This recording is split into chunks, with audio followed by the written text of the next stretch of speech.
तो आज मैं आपको एक अनोखी रहस्यमय कहानी सुनाऊंगा। अगर आप चैनल पर नए हैं तो अभी सब्सक्राइब कर ले तथा कहानी पूरा देखें। अंत में एक अनोखा रहस्य छुपा है। धन्यवाद। तो सुनिए।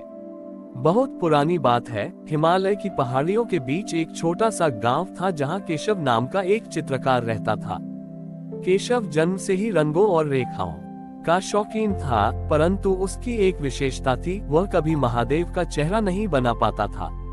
वह शिव की जटाएं बनाता, गंगा बनाता, चंद्रमा और त्रिशूल भी बनाता, लेकिन जैसे ही वह महादेव की आंखें या मुख बनाने चलता, उसके हाथ कांपने लगते और रंग बिखर जाते।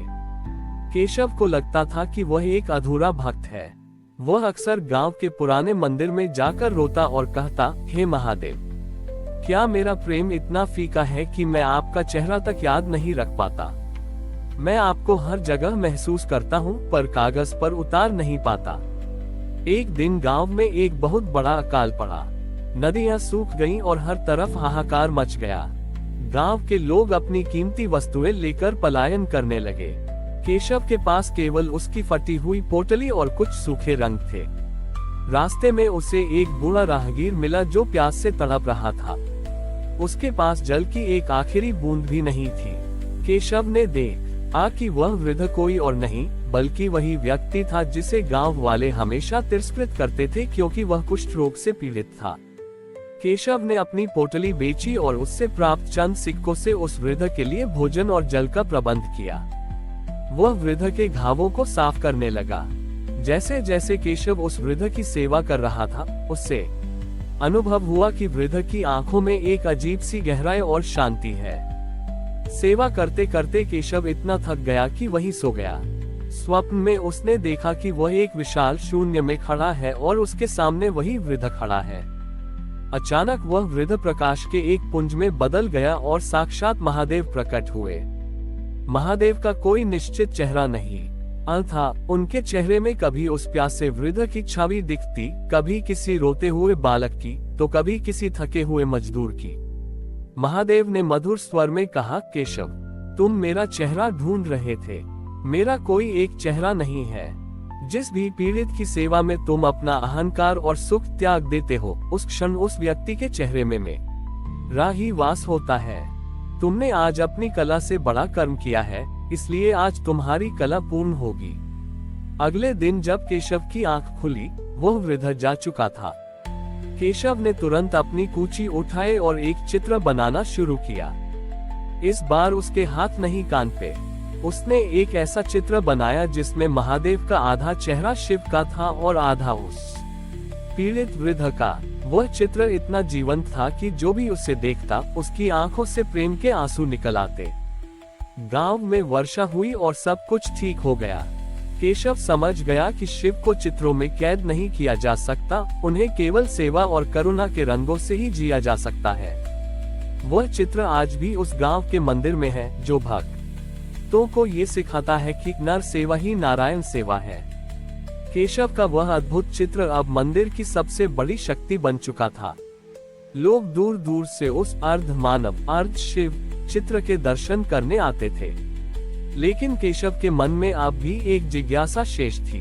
वह सोचता था कि यदि महादेव हर चेहरे में हैं, तो क्या वे क्रोध और घृणा से भरे चेहरों में भी वास करते हैं। एक दिन उस राज्य का सेनापति उग्रसेन मंदिर पहुंचा। उग्रसेन अपने कठोर स्वभाव और युद्धों में किए गए रक्तपात के लिए जाना जाता था।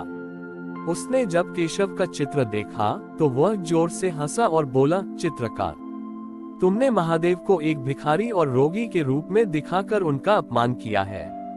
महादेव तो विनाश के देवता हैं, उनका चेहरा क्रोध और शक्ति का प्रतीक होना चाहिए। मैं तुम्हें आदेश देता हूं कि तुम मेरे चेहरे को आधार बनाकर महादेव का एक ऐसा रूप बनाओ जिसे देखकर शत्रु का हृदय कांप उठे। केशव धर्मसंकट में पड़ गया। वह उग्रसेन के क्रूर चेहरे में महादेव को नहीं देख पा रहा था। उसने विनम्रता से कहा, महाराज, शिव वही दिखते हैं जहां करुणा होती है। आपके क्रोध में मैं महादेव का मुख कैसे देखूं? उग्रसेन ने क्रोधित होकर उसे कारागार में डाल दिया और कहा कि यदि 7 दिनों में उसे महादेव का विनाश का रूप उसके चेहरे के समान नहीं मिला तो केशव को मृत्युदंड दिया जाएगा। कारागार की कालकोठरी में केशव खाली कैनवास लेकर बैठा रहा। 6 दिन बीत गए, पर वह एक लकीर भी नहीं खींच पाया। 7वीं रात, जब पहरेदार सो रहे थे, कारागार के कोने में एक छोटा सा चूहा फंस गया और तड़पने लगा। उग्रसेन, जो केशव को डराने के लिए वहां आया था, ने देखा कि केशव उस चूहे को बचाने के लिए अपनी उंगलियों से पिंजरा खोलने की कोशिश कर रहा है। उस समय उग्रसेन के मन में न जाने क्या आया, उसने अपनी भारी तलवार से पिंजरे की जाली काट दी और चूहा आजाद हो गया।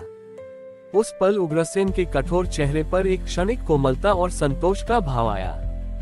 केशव की आंखें चमक उठी। उसने तुरंत अपनी कूची उठाए और उग्रसेन के उसी कोमल क्षण वाले चेहरे को महादेव के रौद्र रूप के साथ मिलाकर एक नया चित्र बना दिया।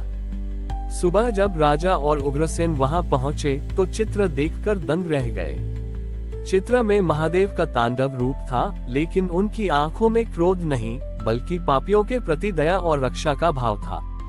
उग्रसेन ने अपनी छवि उस चित्र में देखी, पर वह छवि उसके अहंकार की नहीं, बल्कि उस करुणा की थी जो उसने रात को एक छोटे से जीव को बचाते समय दिखाई थी। उग्रसेन का हृदय परिवर्तन हो गया। उसने अपनी तलवार त्याग दी और केशव के चरणों में गिर पड़ा। उसने समझ लिया कि विनाश का अर्थ दूसरों को मारना नहीं, बल्कि अपने भीतर के असुर अहंकार और क्रोध को मारना है। महादेव ने केशव के माध्यम से दुनिया को बताया कि शिव केवल शांत और सुंदर चेहरों में ही नहीं, बल्कि एक कठोर हृदय में जागने वाली छोटी सी करुणा में भी प्रकट हो सकते हैं। मृत्तिका धाम और केशव की कला ने मिलकर यह सिद्ध कर दिया कि महादेव को पाने के लिए किसी विशेष रूप की नहीं, बल्कि उस दृष्टि की आवश्यकता है जो हर जीव में ईश्वर को देख सके। हमारी और भी आध्यात्मिक एवं अनोखी कहानियां देखने के लिए हमारे चैनल पर जाएं तथा धार्मिक एवं पौराणिक अनोखी कहानियां हमारे चैनल पर है। कृपया जाके देखें तथा हमारे चैनल को सब्सक्राइब करके रखें और वीडियो लाइक जरूर करें। धन्यवाद।